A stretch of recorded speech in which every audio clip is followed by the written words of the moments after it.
Olá, benditos! A última frase do capítulo 1 de Neemias nos informa que ele era copeiro do rei, uma posição significativa em qualquer corte real da antiguidade e que tinha a função de provar o vinho e a comida antes do rei para se certificar de que não estariam envenenados. Neemias servia ao rei em oração, esperando o momento certo de falar sobre a situação de Jerusalém e sua intenção de ir até lá. Um dia, no mês de Nisan, entre meados de março e meados de abril no nosso calendário, quando Neemias estava servindo o vinho, o rei reparou que ele estava triste e perguntou: Neemias, por que você está triste se não está doente? Isso só pode ser tristeza do coração. Ao ouvir essa observação do rei, Neemias ficou com muito medo. Por quê? Acontece que nas cortes daquela época era expressamente proibido ficar triste na presença do rei. A ideia era que o rei era uma pessoa tão maravilhosa que apenas estar em sua presença deveria fazer a pessoa esquecer todos os seus problemas. Por isso, estar triste diante do rei poderia ser interpretado como um terrível insulto. Neemias também temeu porque não sabia qual seria a reação do rei diante do seu pedido. Então a sua resposta foi: que o rei viva para sempre. Provavelmente Neemias dizia essas palavras todos os dias. Esse era quase um lema entre os copeiros dos reis, uma vez que eram eles quem provavam o vinho e a comida antes do rei. Obviamente, mais do que ninguém, desejavam ao rei uma vida longa e saudável. Neemias então explicou ao rei Artaxerxes a razão da sua tristeza com uma pergunta: como não estaria triste o meu rosto se a cidade onde estão sepultados os meus pais está em ruínas e os seus portões foram queimados? Com muito tato e sabedoria, Neemias falou da sua preocupação, mas sem mencionar o nome de Jerusalém. Isso porque talvez o rei fizesse uma má associação ao ouvir o nome de Jerusalém, uma vez que ele sabia pela história que era uma cidade rebelde contra os persas e resistente ao seu domínio. O rei sabia que aquela era uma situação vergonhosa para Neemias.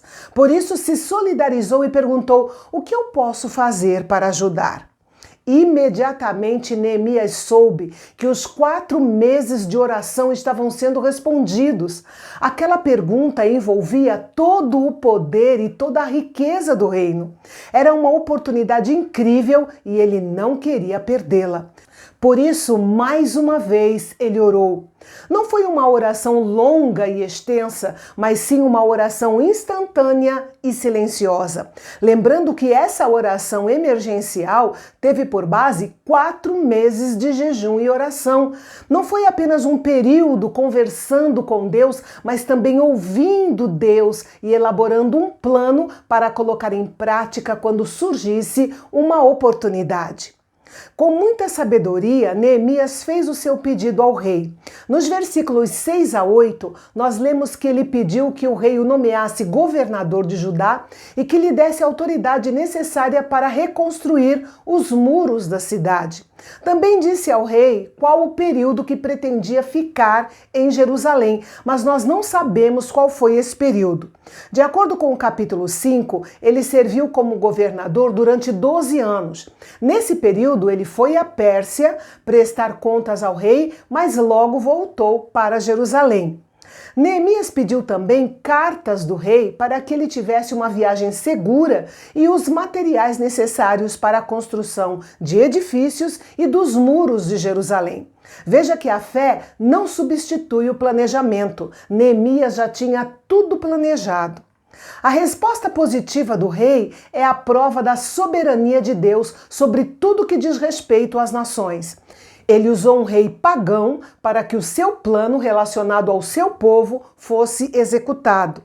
Neemias então viajou cerca de 1.300 quilômetros da Pérsia até Jerusalém, cerca de 2 meses de viagem.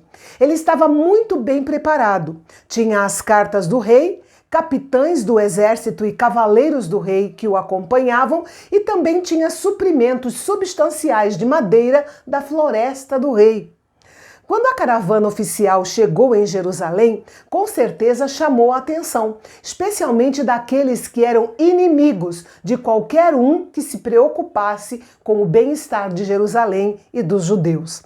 A princípio, 2 deles são citados, Sambalate e Tobias. Sambalate estava ligado ao povo judeu porque sua filha era casada com o neto do sumo sacerdote Eliasibe. Um documento antigo desse período refere-se a Sambalate como governador de Samaria, o que o tornava ainda mais autoritário e perigoso. O fato de ser horonita pode significar que ele era de Horonaim, que ficava na região de Moabe. Já Tobias era um servo amonita que provavelmente servia como oficial em Samaria e que também era parente do sumo sacerdote Eliasibe. Neemias não disse nada sobre sua missão até o momento certo. Afinal, bons líderes aprendem a discernir o tempo de falar e o tempo de estar calado. 3 dias depois, durante a noite, Neemias, junto com alguns homens, percorreu e inspecionou toda a extensão da muralha da cidade para saber a extensão do seu dano. E assim Neemias viu com seus próprios olhos o que o seu irmão Hanani havia relatado e o que Deus o havia chamado para fazer. Isso me lembra o que está escrito em Provérbios: como cidade derrubada que não tem muralhas, assim é aquele que não tem domínio próprio. Ou seja, devemos tomar cuidado com algumas partes quebradas nas muralhas da nossa vida que carecem de um reparo do Espírito Santo. Devemos deixar que ele as repare o mais rápido possível, antes que seja muito tarde. Depois disso, Neemias teve um encontro com os líderes de Jerusalém e explicou a sua estratégia para a reconstrução dos muros. Afinal, não se tratava apenas de uma construção de tijolos e argamassa. Tratava-se de remover uma condição de vergonha, medo, pobreza e insegurança entre o povo de Deus. Os líderes prontamente se dispuseram a ajudar. Isso porque Neemias era um líder inspirador. Sua ousadia, sua grande visão, sua ação e sua sabedoria levou aqueles líderes a arriscarem suas vidas para fazerem o que precisava ser feito. Mas quando o povo de Deus dá um passo de fé, logo o inimigo envia os seus mensageiros do desânimo. Sambalate e Tobias chamaram o árabe Gesem e juntos foram fazer oposição a Neemias. Isso nos lembra que nós também temos inimigos espirituais. Os ataques desses inimigos podem ser em um nível interno, na nossa mente, ou através de pessoas que, conscientes ou não, são usadas por esses inimigos espirituais para tentar nos atrapalhar e roubar a nossa paz. Sambalate, Tobias e Gesem queriam que Neemias se sentisse ridicularizado na execução do seu projeto. Mas assim como Neemias, nunca devemos estar mais preocupados com o que as pessoas dizem do que com aquilo que Deus exige de nós. Aqueles 3 homens insinuaram que Neemias e seus companheiros estavam se rebelando contra o rei sem saber que o rei era parceiro na execução daquela tarefa.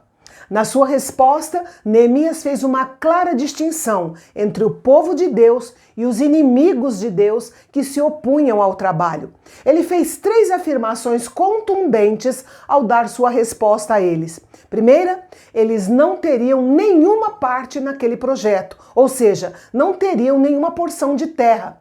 Segunda, eles não teriam nenhum direito, ou seja, nenhuma posse legal. E terceira, eles não teriam memorial, ou seja, nenhum direito de prestar culto em Jerusalém. Às vezes, os líderes precisam negociar, mas há ocasiões em que devem impor limites e se manter firmes. A lição que fica para nós é que não importa o grau de dificuldade da tarefa, nem a intensidade da oposição. Devemos sempre nos manter determinados, afinal, é sempre cedo demais para desistir. O fato é que, finalmente, muitos judeus se uniram para reconstruir os muros e os portões de Jerusalém. A competência e a agilidade dos trabalhadores será o assunto do nosso próximo encontro, aqui no Canal Bendito, o nosso canal de Fala Fácil. Até lá!